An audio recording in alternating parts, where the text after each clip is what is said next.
Okay, thank you very much.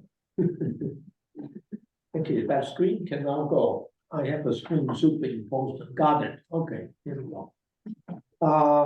Okay, this is the third in our three Thursday mornings together on the very difficult and in some ways very contentious topic of Christian nationalism and what is often aligned with it, and that is white supremacy.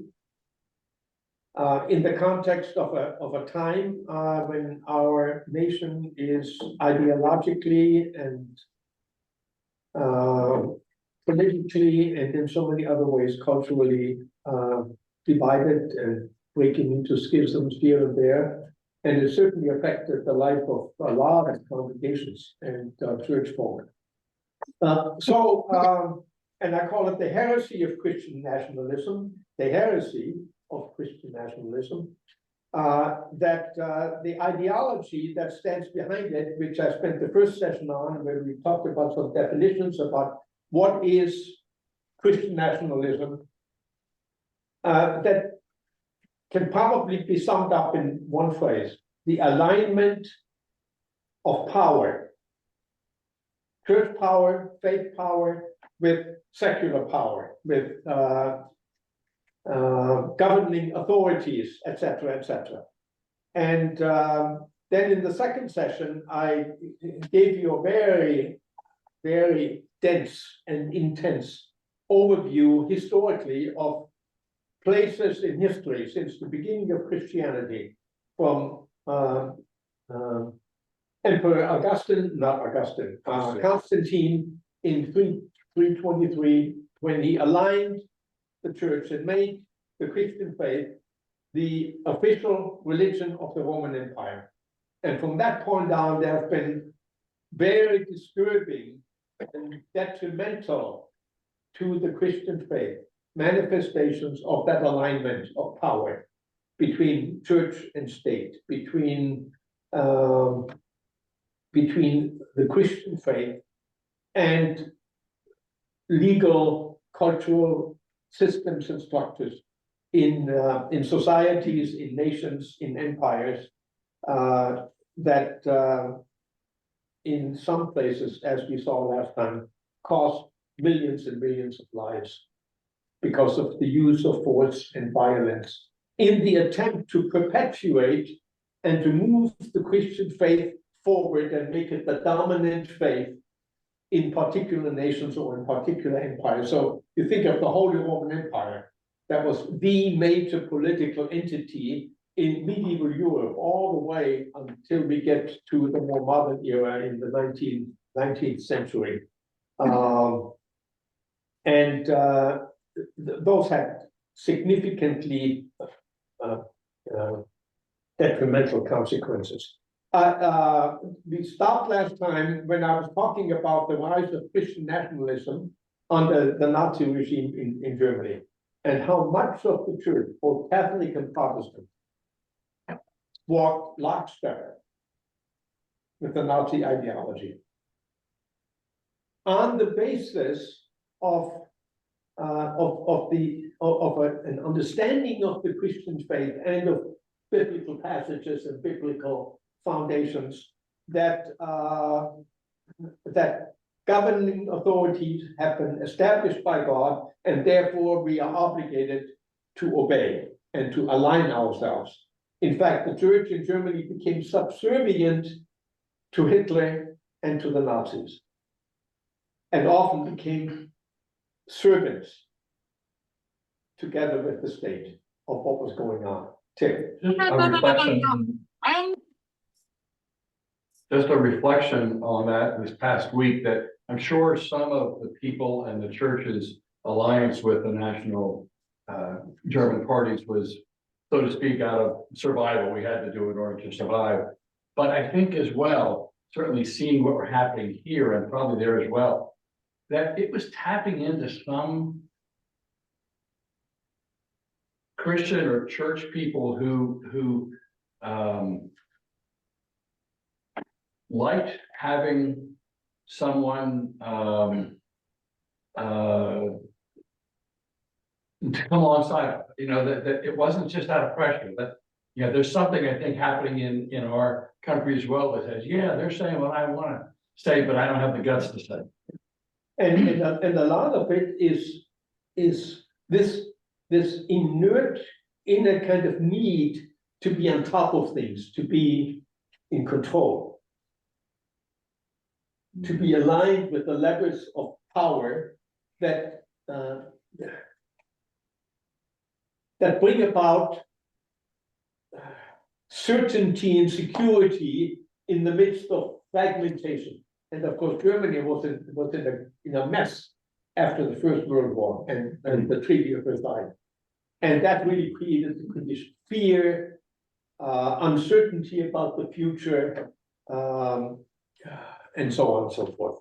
Anyway, and of course, arising against that kind of Christian National Socialism in Germany was what was called the Confessing Church, that came out at the Barmen Confession, and leaders like Dietrich Bonhoeffer and Karl Barth and Helmut Thielicke and others that were part of that movement. Many of them ended up in concentration camps. Bonhoeffer was hanged. Some survived the camps, and but there was this protest movement against this alignment of power. All right, then I just have two more slides about this, what I call the most recent manifestation. You have it on your screen there. The most recent manifestations of Christian nationalism within primarily American Protestantism. And that's the reality that we really have to confront and be aware of, and try to figure out what our individual and corporate responsibility is as church, as faith communities. The moral majority was really one of those manifestations of this quest to be in centers of power, of determining the direction and the course of the country.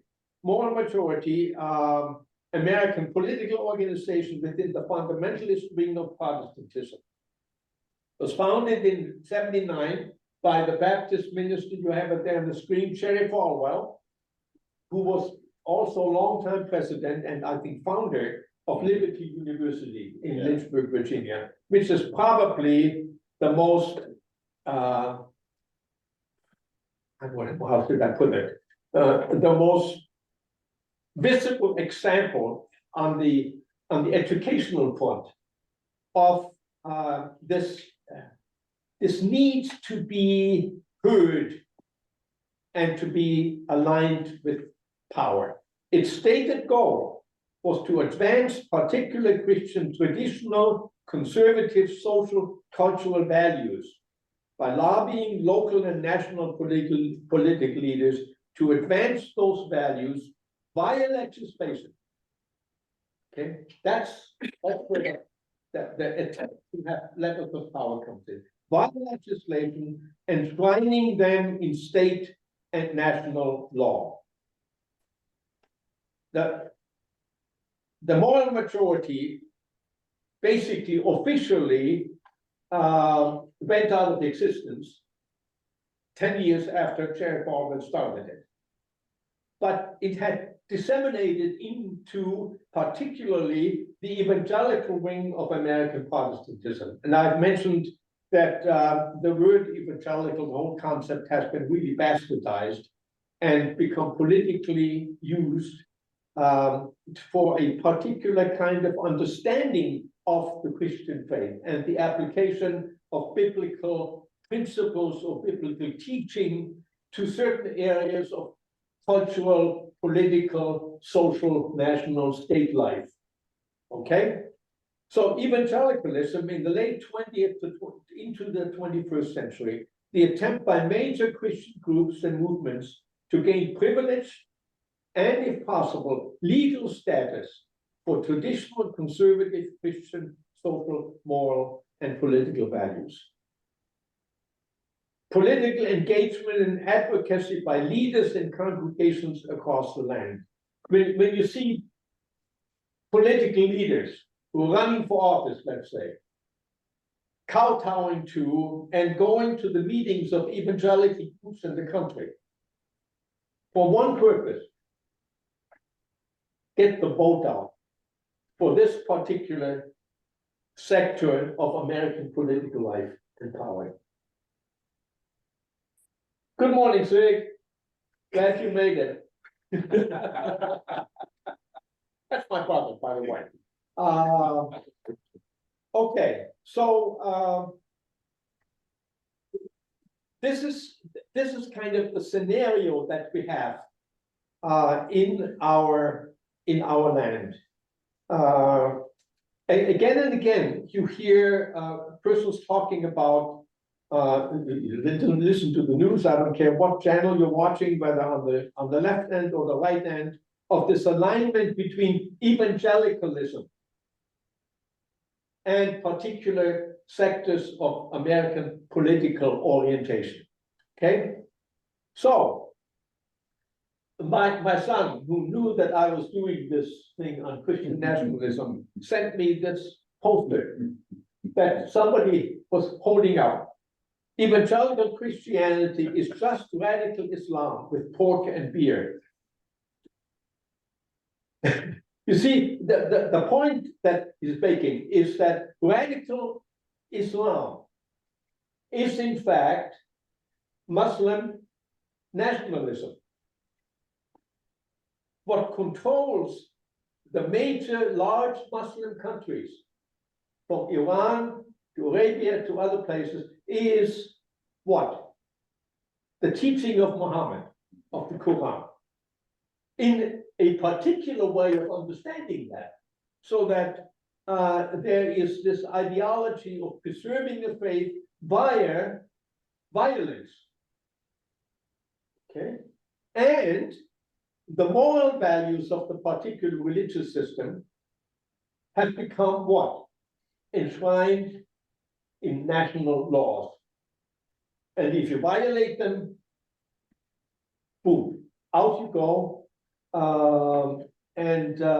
So that is probably the most extreme manifestation of a religious alignment with cultural, political ideology and power.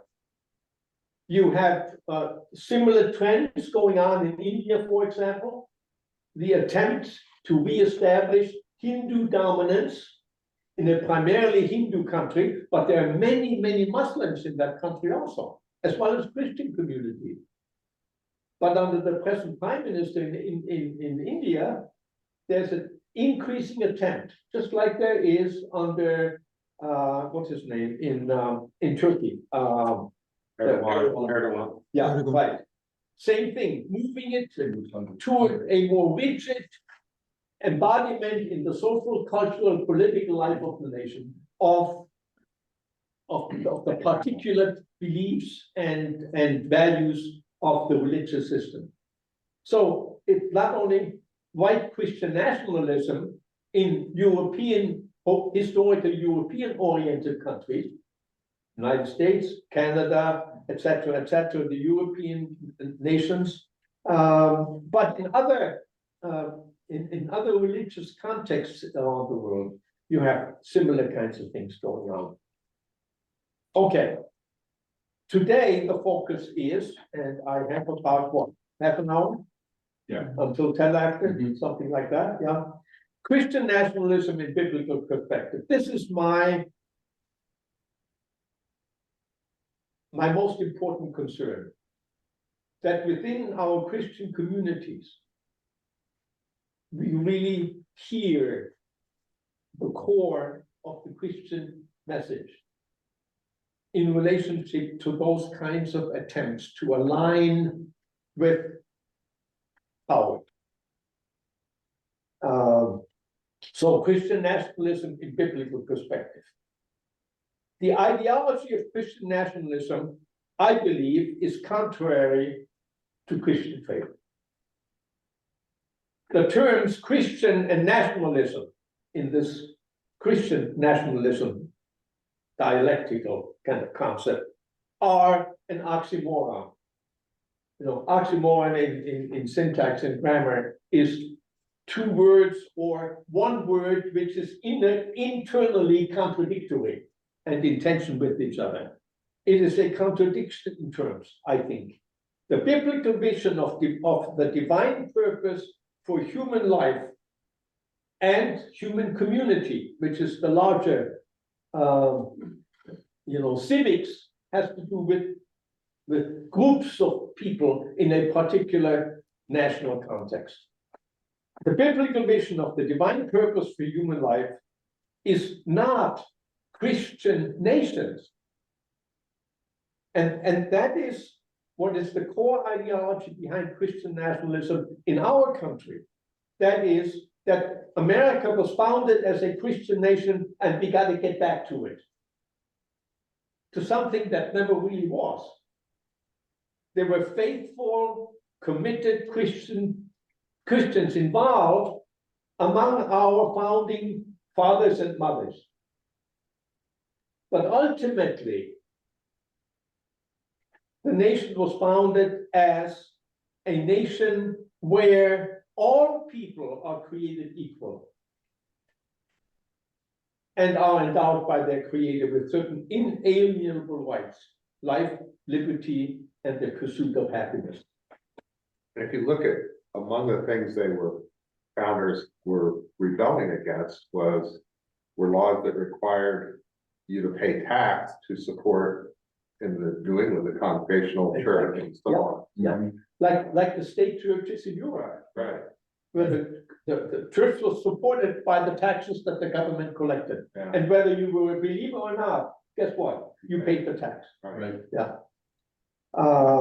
So not Christian nations, but Christian communities, church bodies, denominations, church hierarchies walk hand in hand with social, political, and cultural power. But the biblical vision is rather the creation of a new humanity. And that term comes out of the Pauline text, Ephesians 2:15-16. The creation of a new humanity where the dividing walls that separate people, black from white, Hispanics, etc., all these kind of divisions, where these dividing walls that separate people are abolished.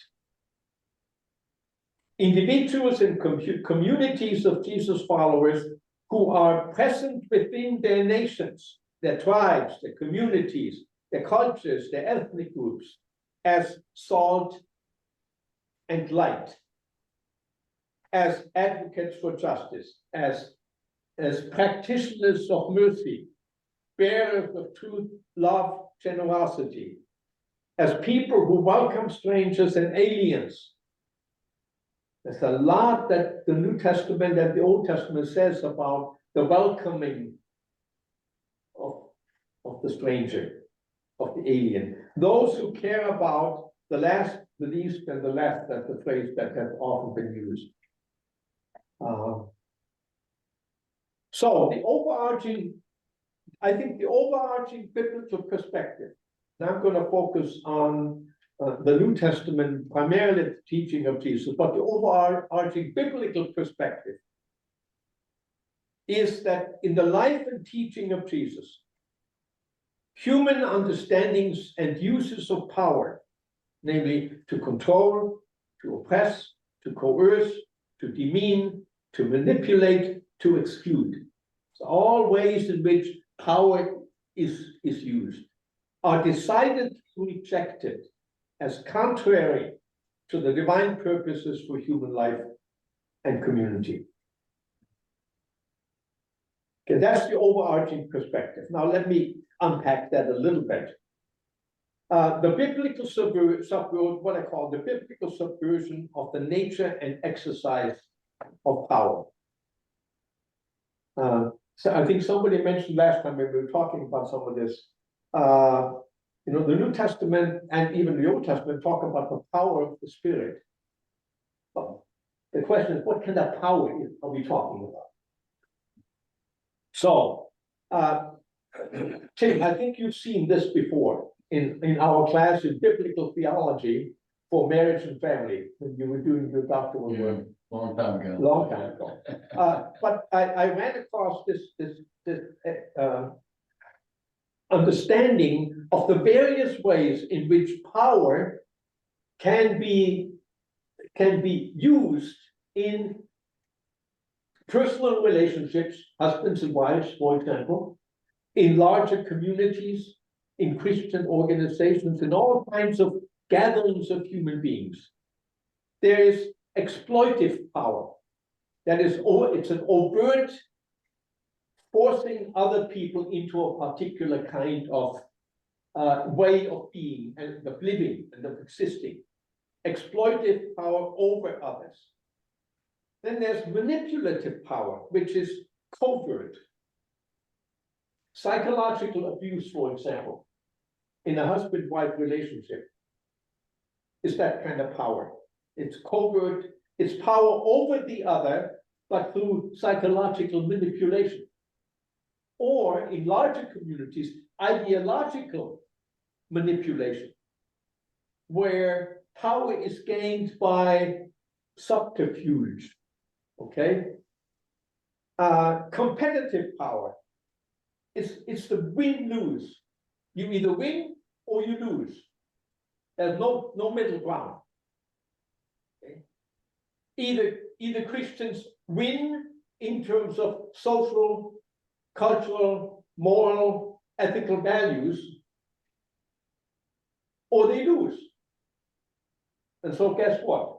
In order to win, you got to gain power against others and ultimately over others. Then there's nutrient power. This is interesting. That can have both positive and negative implications. Nutrient power is generally paternal.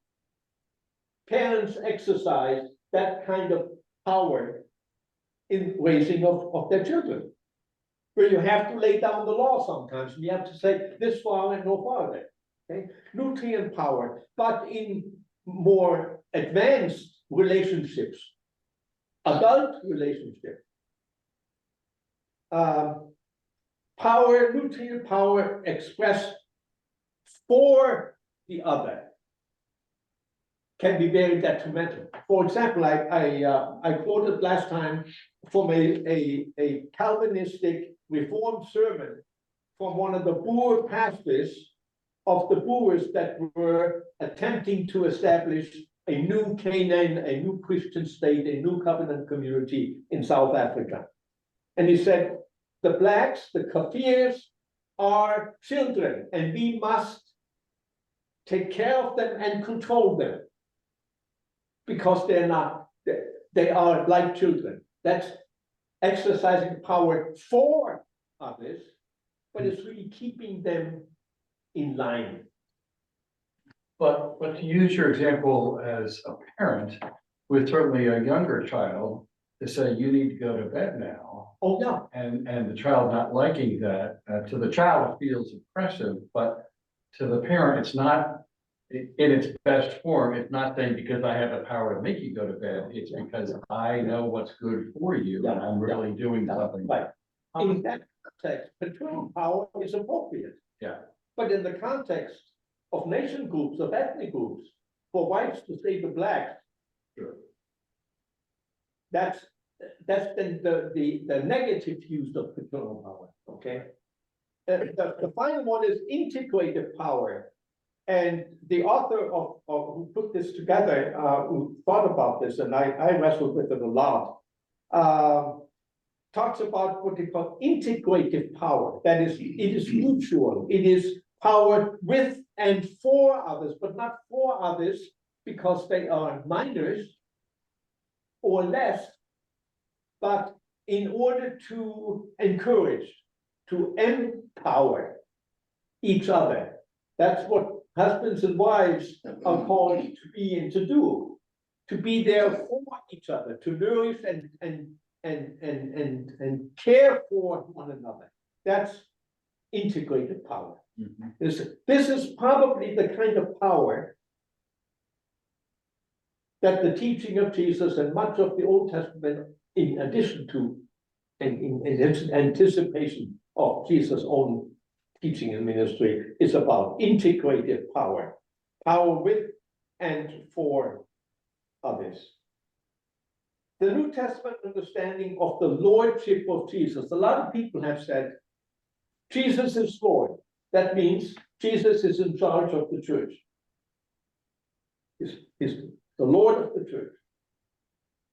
Lordship in our human terms entails what? Power. You lord it, we say, you lord it over someone. Okay. But the whole concept, early Christians called Jesus Lord. But what kind of lordship is that?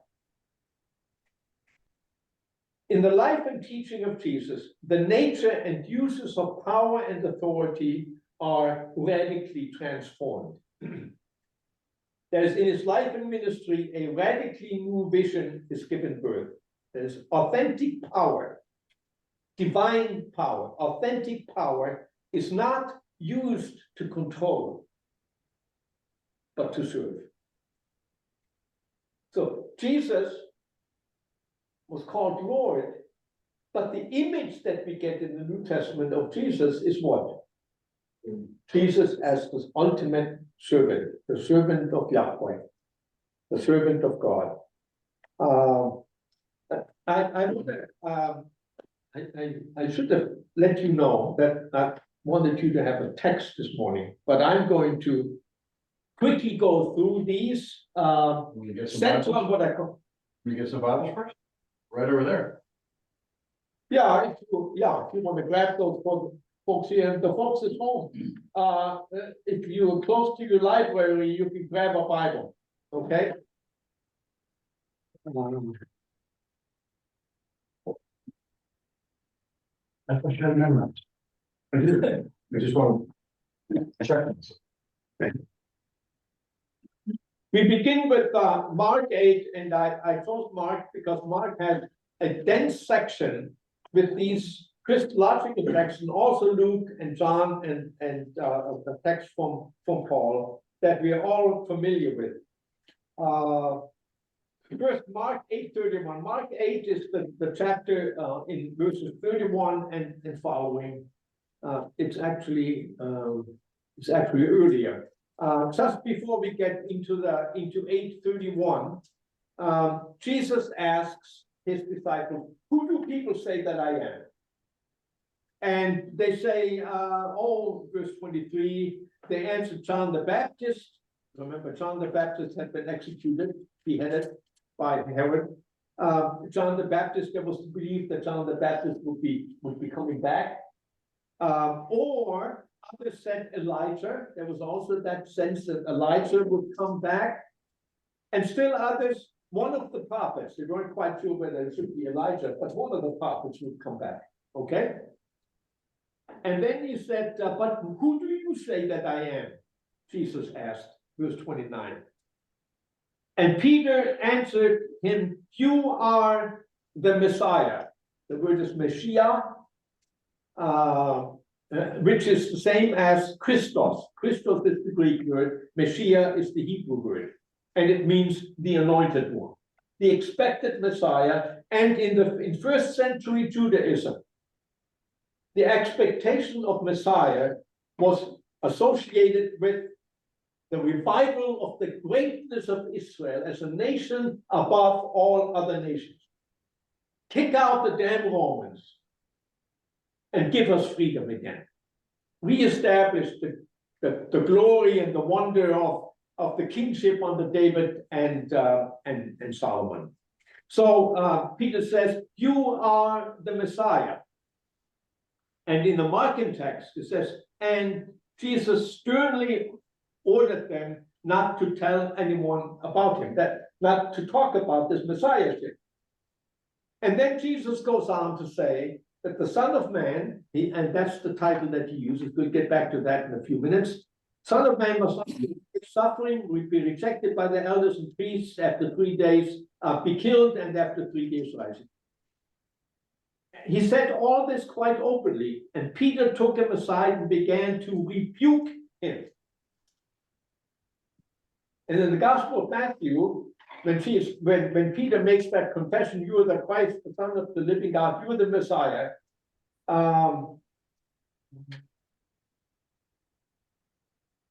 Let's see, how does it go? You are the Messiah. And Jesus responds in the Matthew text, you have spoken the truth. But then you have the same turnaround. You've said the right thing, I am the Messiah, but not the kind of Messiah that you expected. Not a Christian, not an Israelite Caesar. Remember, in the first century, you had to confess, certainly as Roman citizens, that Caesar was what? Kyrios, Lord. The Christians were persecuted because they called Jesus Kyrios. Christ is Lord, not Caesar. So you have this kind of tension going on, and Peter rebukes Jesus. No, Peter took him aside and began to rebuke him. And Jesus turned in verse 33, and looking at his disciples, he rebuked Peter and said, "Get behind me, Satan, for you are not on the side of God, but on human, you focused on human things, namely what? Power. Regain Israel's power among the nations." So that's the first text. Jesus, from the very beginning, Jesus rejects the notion of empire for this new humanity. It's not called to be a new empire over against Rome or over Rome, but within, with a different kind of reality and power. Then go to chapter 9. Chapter 9, verse 30 and following. They went on from there and passed through Galilee. He did not want anyone to know it, for he was teaching his disciples, saying to them, "The Son of Man is to be betrayed into human hands, and they will kill him, and 3 days after being killed, he will rise again." But they did not understand what he was saying and were afraid to ask him. Then they came to Capernaum. And in that next verse, Jesus says, "What were you arguing about on the way?" But they were silent for on the way they had argued with one another, who among them was the greatest. Jesus talks about servanthood, and they want to know who among them is going to be the chief, the greatest. He sat down and called the 12 and said to them, "Whoever wants to be first must be last of all and servant of all." That's what it means to be first. To be, in fact, last. And then he uses the analogy of children. Unless you become like these little children, those were the most vulnerable in ancient Israelite society. Children, the weakest, the less. They have no power at all.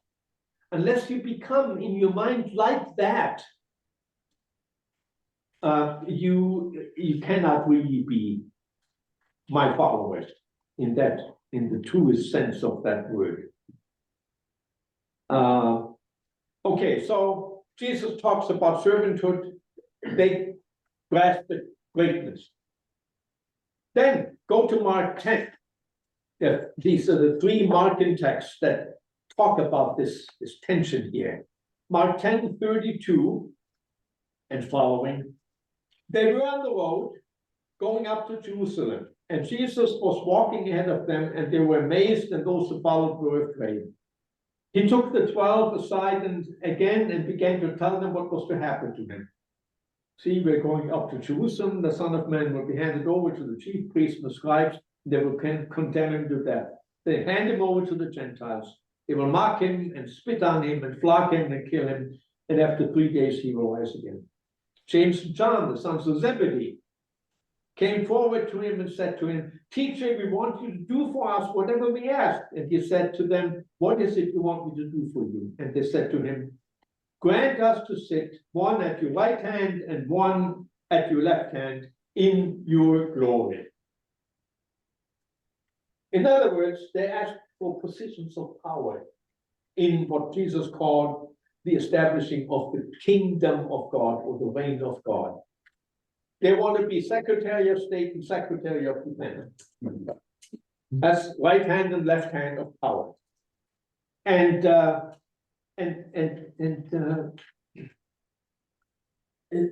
again, Jesus talks about servanthood. Their quest is for power and control, glory. Go down to verse 41. When the 10 heard this, they began to be angry with James and John. So Jesus called them and said to them, "You know that among the Gentiles, those whom they recognize as the rulers lord it over them, and their great ones are tyrants over them. But it is not so among you. I'm creating a new kind of humanity. But whoever wishes to become great among you must be your servant, and whoever wishes to be first among you must be slave or servant of all. For the Son of Man came not to be served, but to serve and to give his life a ransom for many."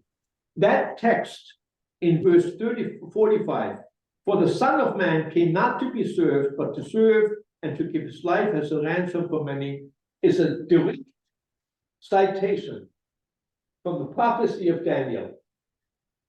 In Daniel chapter Daniel 7, verses 13 and following. Let me read that text for you, because it is so interesting that Jesus, in fact, come on. Where are you, Daniel? Daniel 7, Yeah, I'm getting there. Looking in the wrong place. So right after Ezekiel. Here we go. Daniel 7, verse 13. In the vision of Daniel, it's on page 1138. In my Bible. Okay? Daniel 7:13. "As I watched in the night visions, I saw one like a human being," and there's a footnote, and it says, literally, "like a son of man." Jesus uses that term, son of man, for himself constantly, rather than the term Messiah. We know that. And in this vision, saw one like a human being, a son of man, coming with the clouds of heaven. And he came to the Ancient One, it's a reference to Yahweh, to God, and was presented before him. To him was given dominion and glory and kingship, that all peoples, nations, and languages should serve him.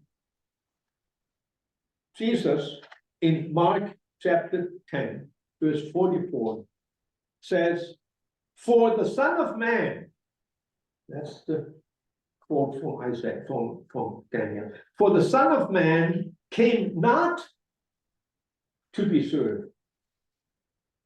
The text in Daniel says, "He came in the clouds of heaven, that all people should serve him." And Jesus said, "The Son of Man did not come to be served, but to serve and to give his life as a ransom for many." Fascinating. And I think the reason why Jesus used the designation for himself, Jesus never says of himself, "I am the Messiah." He acknowledges the rightness of that understanding that the one whom they expected to come has come, but not the kind of Messiah that they were looking for, who exercises power and control. And then turn with me to the Gospel of Luke. Quick question, why does he call himself the Son of Man other than the Son of God? Why does he call himself, I mean, Son of Man was a term that was used at that time for lots of different things. But why didn't he specify that he was the Son of God? Why does he, Why does he not? why does he not? Why is he Son of Man? Probably because in the Old Testament, the kings of Israel, for example, were called sons of God. Okay? He's not like But that. He's not like that. he's not like that. I think that's why he avoids that title, because it has this dimension of power over, rather than servanthood for. Jesus says to his disciples, those who seek their life will lose it, but those who give their lives away to others will find it, will discover what life is really about. So I think Jesus constantly avoids that's why the Zealots, this violent revolutionary party within Israel in the time of Jesus, they wanted Jesus to align himself with them, to gain power. And it goes back to the Maccabees of a century and a half earlier. The Maccabees gained power throughout the Syrian oppressors and reestablished the power of Israel. And then established ultimately the power of the Sanhedrin, the priestly class, who then aligned themselves with the power of Rome. Rome ruled Israel through the Sanhedrin, the priestly rulers of Israel's civic life. Got about another 5-6 minutes. Okay, almost done. Luke 22, Matthew, Mark, Luke 22. This is an interesting text. It happens in the context of the Lord's Supper, the institution of the Lord's Supper. Luke 22, 24 through 27. A dispute also arose among them as to which one of them was to be regarded as the greatest. Okay, so you have to have a parallel to the Markan text. But he said to them, the kings of the Gentiles lord it over them, and those in authority over them are called benefactors sometimes. But not so with you. Rather, the greatest among you must become like the youngest, and the leader like one who serves. For who is greater, the one who is at the table or the one who serves? Is it not the one who sits at the table and is served among you in natural cultural context? But I am among you as one who serves. It's a different model. It's a different model of how to be present. And then, of course, we have the Philippian text, or John 13, 12 to 17, is in the context also of the last days of Jesus. And you know the scene of the foot washing. Jesus bends down and washes the feet of his disciples. In ancient Near Eastern culture, even among Israel, there was a hierarchy of servants. Sometimes slaves or servants were in fact the money managers of the estate. They were sometimes the most educated, but because they were often the fruit of war. It's a different kind of servanthood and slavery than was present in our country or in other places. This business of hierarchy of servants, Jesus assumes what? The lowest form of servanthood that was imaginable, and that is to wash the feet of the guests as they came into the festive hall for a banquet. Jesus assumes that to demonstrate this contrast between wanting power and wanting to exercise it, and giving yourself for the sake of others. And then, of course, you have the passage in Philippians and Paul. He did not grasp at equality with God, hold on to divine power, as it were, but emptied himself and took out the form of what? Of a servant. 3 years in their servanthood. So, these are central texts. A lot more can be said. There's an anticipation of this. I'm almost finished. There's an anticipation of this rejection of this kind of exercise of power already in the Old Testament. When during the last days of David's reign, God says to him, I will not let you build my house because you have shed so much blood in all the wars that you waged to establish the greatness of the Israelite kingdom, because you have shed so much blood. And Solomon, who lost his way later on, but Solomon, God says, your son Solomon, he will build the temple for me, because he asked me not for the life of my enemies, but for wisdom to rule my people wisely. So there's already that kind of tension going on. And many of the rulers of Israel were critiqued by the prophet, by the prophetic voices, for the way in which they exercised their power over their people and the way in which they aligned themselves politically with other nations in order to ward off Syria and Babylonians and so on. And again, that is present. After Israel was restored from exile by Cyrus, the Persian king, who allowed them to come back to the land, and under the ruler of Zerubbabel, whom we meet in the book of Zechariah, Zerubbabel, after he had rebuilt the temple and the city of Jerusalem, he wanted to expand Israel's power like it was under the Davidic and Solomonic reign. And God says through the prophet, the word of the Lord to Zerubbabel, not by might nor by power, but by my spirit, says the Lord of hosts. It's a different kind of power. And when we get to the writings of Paul, for example, Paul in Galatians 5:22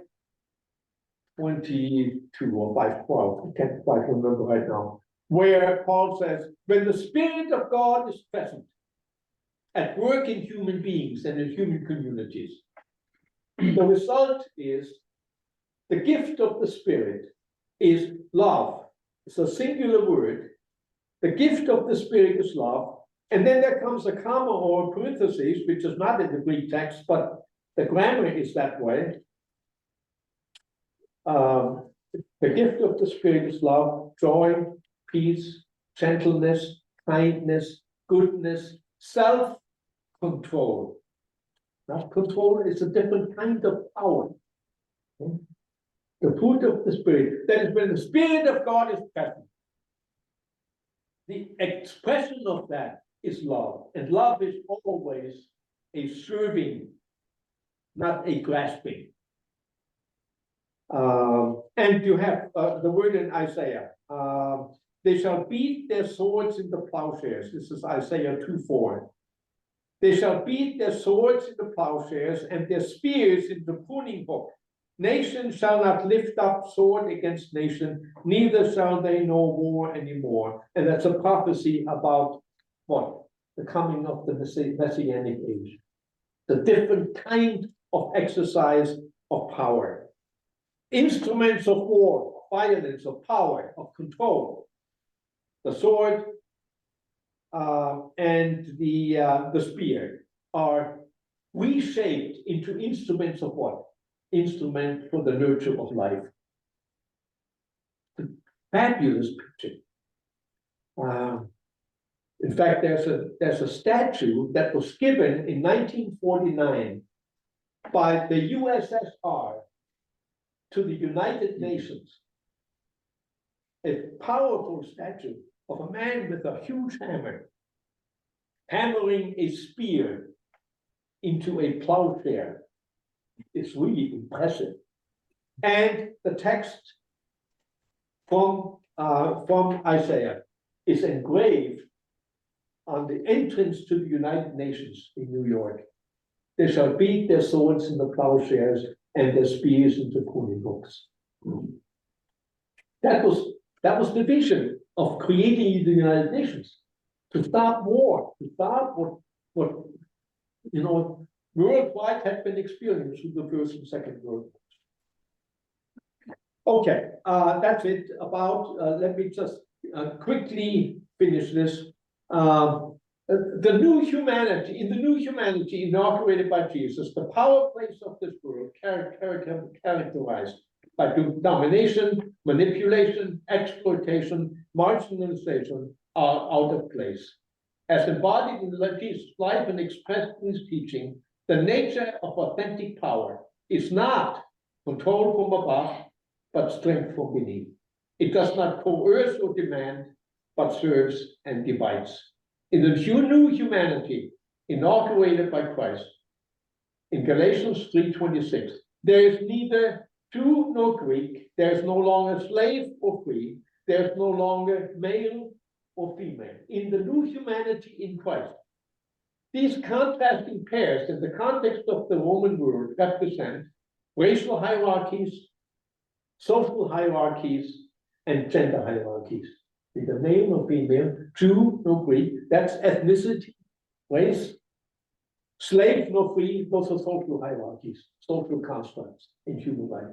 These power hierarchies have no place in Christ's new humanity. They have been abolished. That's the end of session 2. I hope that in some ways, this has at least sensitized us, perhaps more than we have been, to this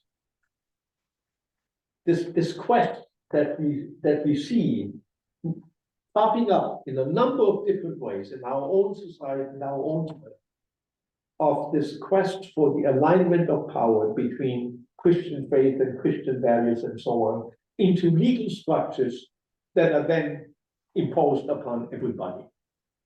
That's Christian nationalism. And I think it's dangerous because it's a heresy.